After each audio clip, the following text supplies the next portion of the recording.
Hello, this is Christian Clinton, and I am here to talk to you about some of the latest news and opinion of mine on how the coronavirus is affecting William Penn, the university that I go to, and the community around me. Today, we're going to answer about two questions on different aspects of how the coronavirus is affecting myself and William Penn and Oskaloosa, Iowa, the city that the school is located in. And I'm hoping that this video can just be accepted by my professors, the ones that I'm doing it for, and they can kind of understand where I'm coming from and understand how life has been going for me as a William Penn student. So let's get started. My first question is, what am I doing to social distance myself from human society? And I've always been a very solo person. I like to be by myself. I do have friends and I do interact with them, and for the most part, I believe that I'm a very friendly person and people enjoy me. But for the most part, I stay in my room. I play video games. I listen to music, and during this time, I have really tapped into being by myself. I do have friends on campus that are kind of doing the same thing I'm doing.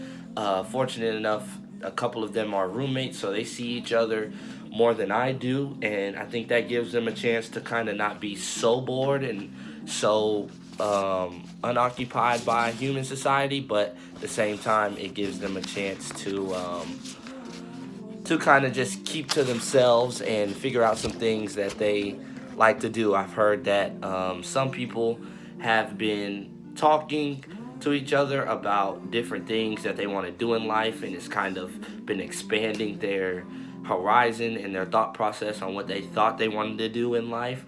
I know I have a couple friends that have started to pick up books and things like that and kind of educate themselves more, and taking this time to not necessarily worry about so much of the outside world and figure out different things that they like mentally, emotionally, physically. Some of them have picked up like home workouts and things like that and wanted to better themselves that way. So I think social distancing yourself is honestly something we should implement as a nation in the United States. I think social media takes up a lot of our time, and we use it on cell phones, we use it via game consoles, we use it on television, and different things like that can, personally, I feel, dig a hole for people that are going through stuff, or even cause people to go through stuff looking at social media. And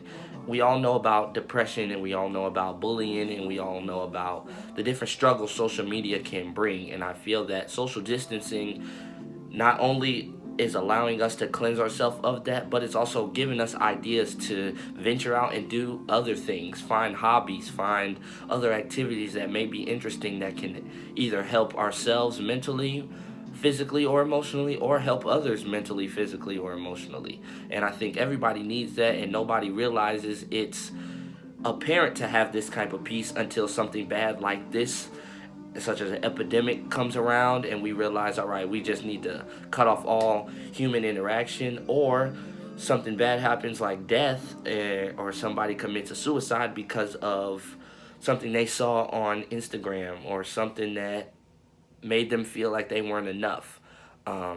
This social distancing, I think, can be tweaked and challenged in different ways to help the United States and different other countries and different other aspects of life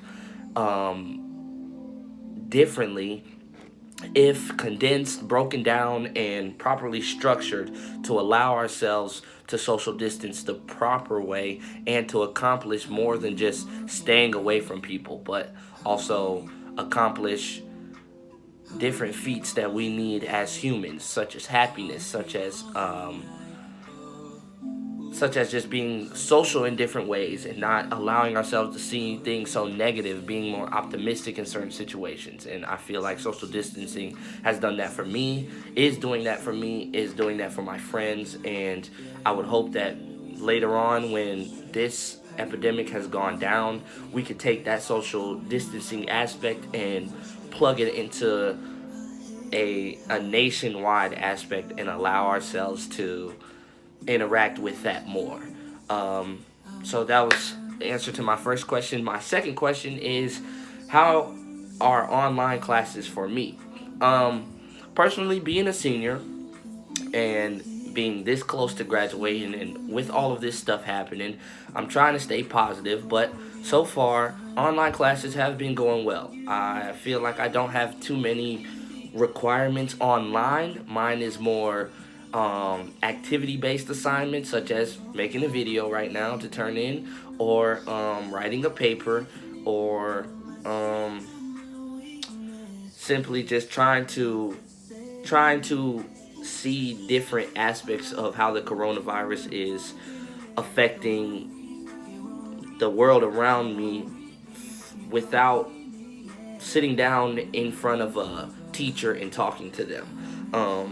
Fortunate enough, a couple of my con classes have allowed me to make viral videos and videos that can kind of allow me to still interact with them and to still allow them to understand my perspective on what coronavirus is doing for my life and for other people's lives.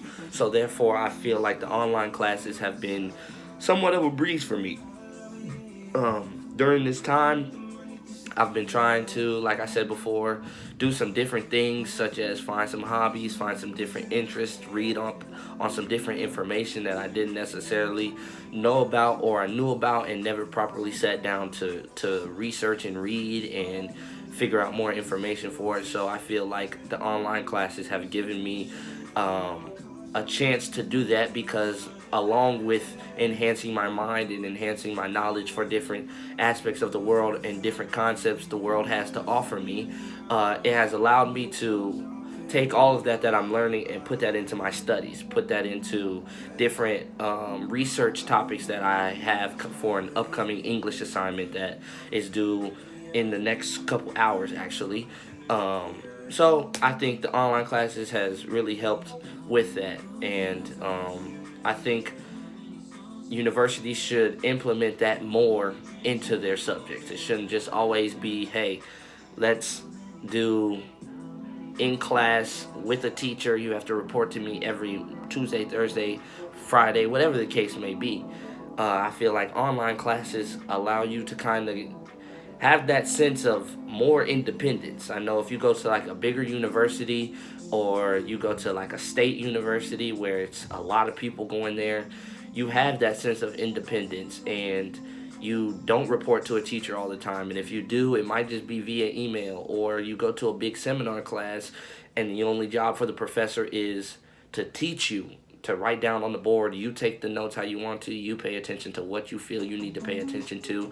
You read the information that they give you if you want to read it. You don't necessarily have to do it, and you can still be successful in the class. And I feel like with going to a smaller school, there's a sense of, all right, you need to sit down with a professor every day, and a professor needs to teach you something every single day. Well, when I feel like if you're taught too much by a teacher or you're always reporting to them, you get a sense of what is my teacher looking for, not what is going to allow me to express myself in the way that is needed to get a good grade. I feel like online classes allow you to kind of express yourself, because the teacher doesn't know your personality. They don't know how you talk.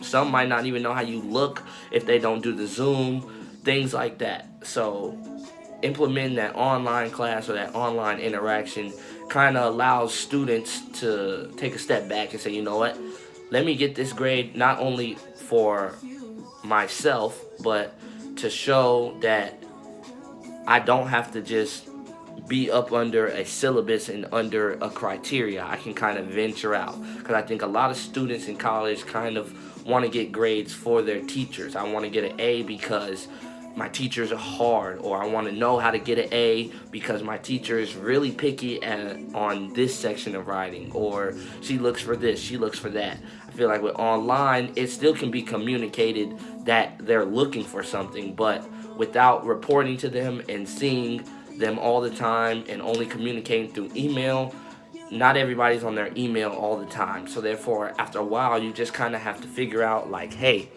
how can I get the best grade possible for me, for the class?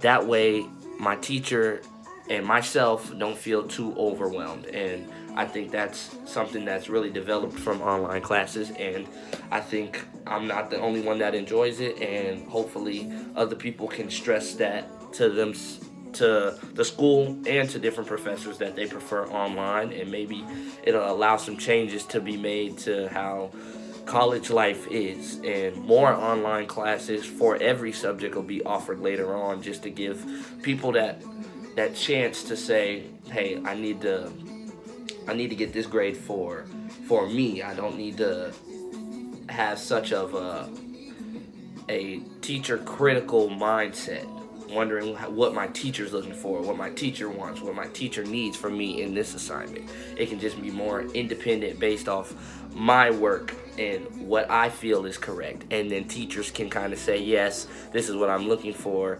No, this is not what I'm looking for, without it being so much of them giving you a, I want this, I want that, I want that. It could be more, no, this is what you did, this is what I think you should do, this is what I feel you should do. That way it's more of, okay, let me self-reflect and see what I did wrong, or put my own spin on what she's looking for to get the grade that is needed. So those are my two questions for my video today. I hope you guys enjoy. Again, wash your hands,